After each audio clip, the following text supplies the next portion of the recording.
And while the pandemic is not over, we have now passed the peak of the Omicron wave, with cases falling, hospitalisations in England now fewer than 10,000 and still falling, and the link between infection and severe disease substantially weakened.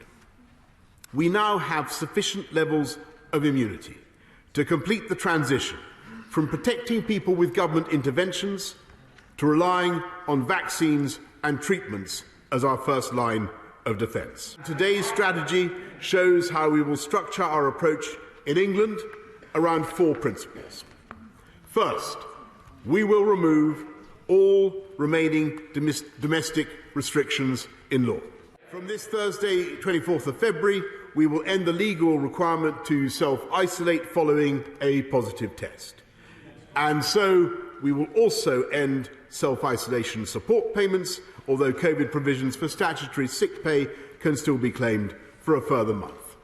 We will end routine contact tracing and no longer ask fully vaccinated close contacts and those under 18 to test daily for 7 days. And we will remove the legal requirement for close contacts who are not fully vaccinated to self-isolate.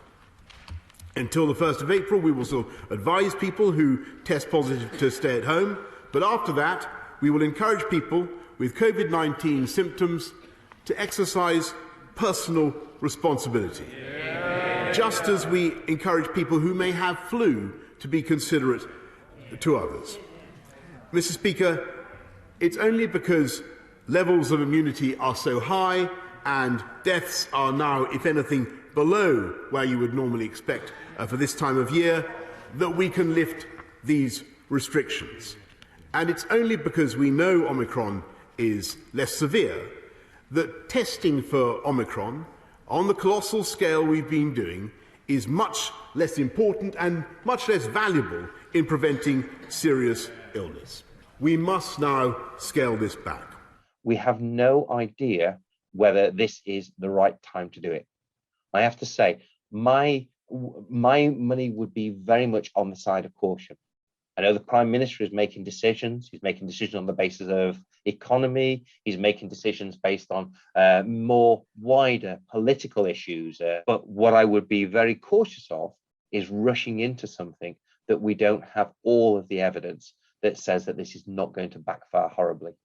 Yeah, I think we're still gradually learning what they've known in parts of East Asia for a while, is this idea of wearing a mask to help protect the people around, and especially when you're, for example, packed together in the underground in public transport, then it really is sort of the right thing to do, because you don't know if you're infected, to keep people around us safe.